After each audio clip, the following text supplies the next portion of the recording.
అయ్యే ఉంటే ఎక్కువ. ఆ పబ్బులు ఉంటాయంట, 1600 పబ్బులు. చర్చిలు ఎన్ని ఉన్నాయంటే 15 చర్చిలు ఉన్నాయి. ఆ చర్చిలో కూడా సంఘం ఎంతమంది ఉన్నారంటే ఒక చర్చిలో 10 మంది, ఒక చర్చిలో 20 మంది అలా ఉన్నారట. దాంట్లో కంప్లీట్గా ఎండిపోయిన ప్రాంతం ఉన్నాడు, కంప్లీట్గా ఎండిపోయిన ప్రాంతం. అలాంటి ప్రాంతంలో అక్కడ పాలియో అనే ఒక పాస్టర్ గారికి ఆత్మ ప్రేరణ, దేవుని మంట మండుతుంది హృదయం. ఏంటి నా రాష్ట్రం ఇలా అయిపోయింది, నా ప్రదేశం ఇలా అయిపోయింది, నా సిటీ ఇలా అయిపోయింది అని చెప్పి ప్రతిరోజు ఆ పట్టణం దగ్గర కొండ మీదకి వెళ్ళి 2 చేతులు కొండ వైపు పట్ట వైపు చాపి ప్రార్థన చేస్తుండేవాడు. 6-7 గంటలు ప్రార్థన చేసేవాడు. అలా చేసి ఒక 10 సంవత్సరాలు ప్రార్థన చేశాడంట. అలా చేసినా కానీ సంఘం అయితే పెరగల. ఎందుకంటే డాములు అందరిని బెదిరిస్తున్నారు, ఎవరు చర్చలు పెట్టడం వీలేదు, అందరూ పబ్లిక్గా రావాలి.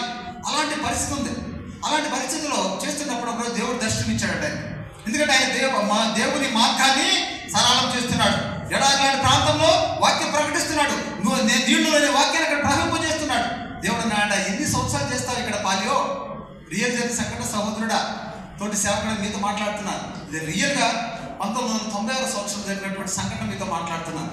అయితే అన్నాడు, దేవుడు ప్రత్యక్షంగా మాట్లాడాడు. ఆయన మాట్లాడి ఎన్ని సంవత్సరాలు ఇలా చేస్తావు, ఎంత కన్నీరు కాడుస్తావు పాలియో, నువ్వు ఇక్కడ కాదు చేయాల్సింది, నువ్వు నడి బొడ్డుకు వెళ్ళి నువ్వు అందరితో కలిసి నువ్వు అక్కడ నన్ను ఆరాధించు, అప్పుడు ఈ పట్టణాన్ని దర్శిస్తానన్నాడు.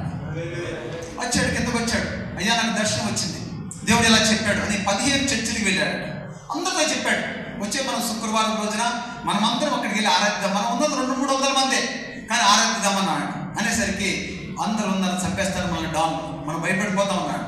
అనేసరికి ఆయన అన్నాడంట, భయపడినా సరే దేవుడు చెప్పాడు, దేవుడు నాడు గొప్పవాళ్ళు కాదు కదా అని చెప్పి ధైర్యంగా సువార్త ప్రకటించి తిరుగుతున్నాడు. అందరూ చెప్తున్నాడు, ఎక్కడ కనపడితే వాళ్ళు చెప్తారు, రేపు పలానా చోట శుక్రవారం ఆరాధిద్దాం పలానా స్టేడియంలో చెప్తున్నాడు. ఇది ఒక డాన్ వినబడింది.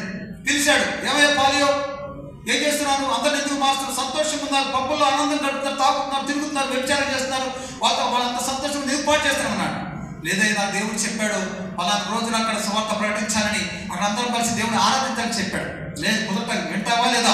వినను, నేను ఖచ్చితంగా నేను శుక్రవారం ఆరాధన చేస్తాను అన్నమాట. షూట్ వెంటనే తుపాకు తీసిండు, షూట్ చేసాడు. పాలియో డెడ్, చచ్చిపోయాడు పాలియో.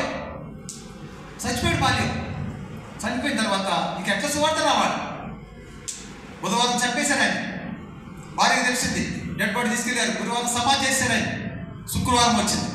శుక్రవారం రోజున ఎవరైతే 15 సంఘాలకు వెళ్ళి నేను చెప్పాడో ఆ సంఘాలలో ఒక ఆయన అనుకున్నాడట, ఒక సేవకుడు అనుకున్నాడు, అయ్యా ఆయన మన కోసం చనిపోయాడు, నేను వెళ్ళింది అని చెప్పి నేను ఒక్కడే వెళ్ళి స్టేడియం చుట్టూ తిరగకుండా దేవుడు స్తుతిస్తానని చెప్పి ఆయన వచ్చాడు.